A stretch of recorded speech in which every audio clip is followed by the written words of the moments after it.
Hello, I am Vidya Patil from Yashwantrao Chavan Institute of Science, Satara.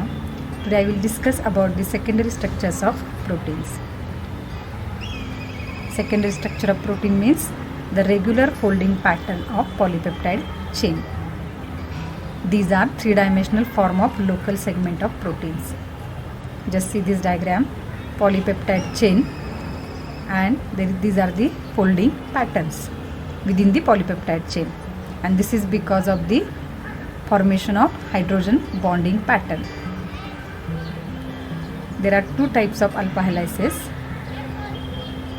There are two types of secondary structures are recognized as the alpha helix and beta sheets.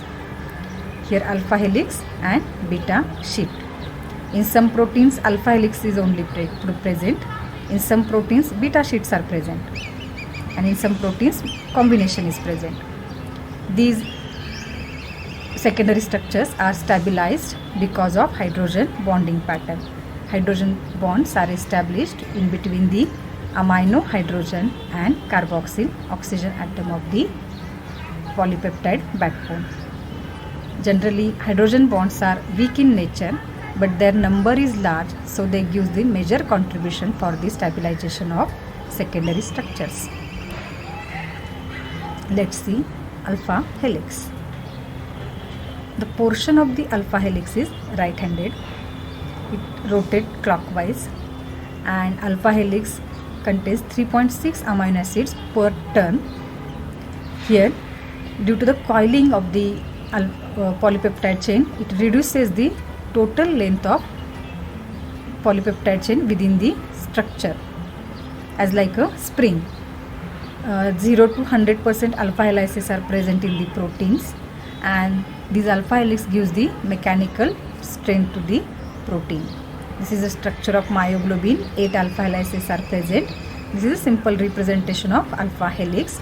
Here red line or this red portion, it indicates that it is a hydrogen bond. How this hydrogen bond is established in the alpha helix? First amino acid here share its carboxyl group, and fourth amino acid share its amino group. Means here CO and NH. Both these molecules comes together and to form a hydrogen bond. Similarly, second amino acid and its incoming fourth amino acid means fifth amino acid in chain. Means first and fourth, second and fifth. In this way, there is a regular hydrogen bondings are established, and because of this continuous hydrogen bonding here, alpha helix is a much stronger region of the polypeptide chain. It gives the mechanical strength. But amino acids like proline, hydroxyproline and glycine, they do not fit in the alpha helix region. They disturb the alpha helical region, and so that they are considered as a helix breaker.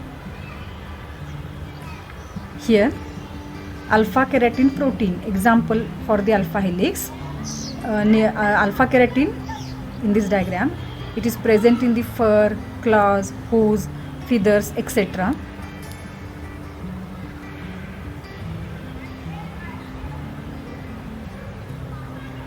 Because of small side chain of glycine and imino group present in the proline, these molecules do not fit in the alpha helices. Examples of alpha helix. This is the alpha helix example, keratin protein, which is present in the fur, claws, hooves, feathers, etc. And again, alpha helix is found in fibrous as well as in globular proteins. For example, myoglobin, which is shown in here. These proteins contains 8 alpha helices, means maximum part of this protein is organized in the alpha helix. Next structural level is beta sheet.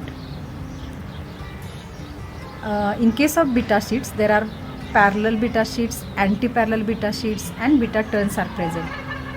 First time this structure is discovered by Pauling and Corey.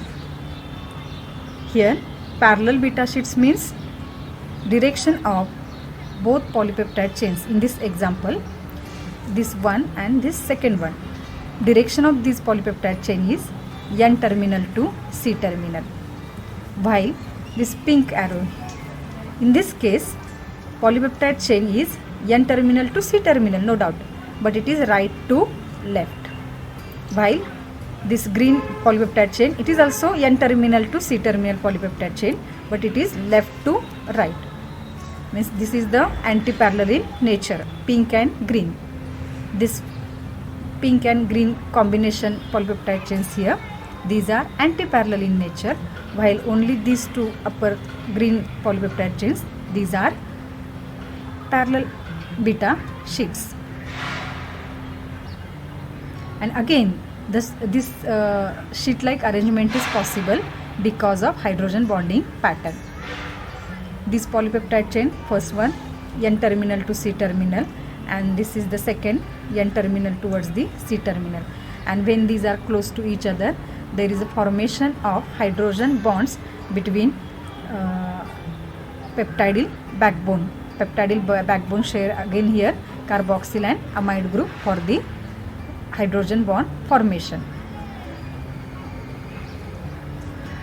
In case of anti-parallel beta sheets, same peptide chains are arranged one by one, sheet like in arrangement, but hydrogen bonding pattern is again established here in the same way. But what I say here, one polypeptide chain runs with N terminal to C terminal, means right to left, while second polypeptide chain runs with left to right in direction, and then there is a formation of hydrogen bonds takes place.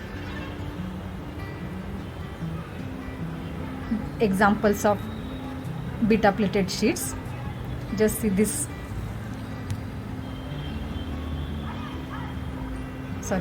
just observe this image. This is a cocoon silk which is obtained from the here cocoons.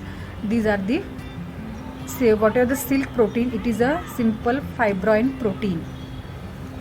When we see the cocoons, it's a large molecule, but when we go for its biochemistry, this is the fibroin protein structure.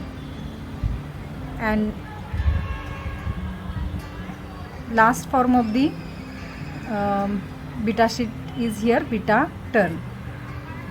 Carbonyl group of polypeptide chain with N number of amino acid when forms the hydrogen bond with N plus 3 amino acid, then there is a reverse turn of polypeptide chain takes place.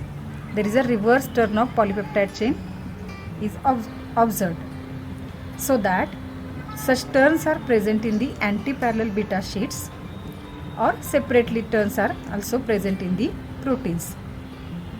And because of this turn, this structure is called as a hairpin bend structure or reverse turn structure.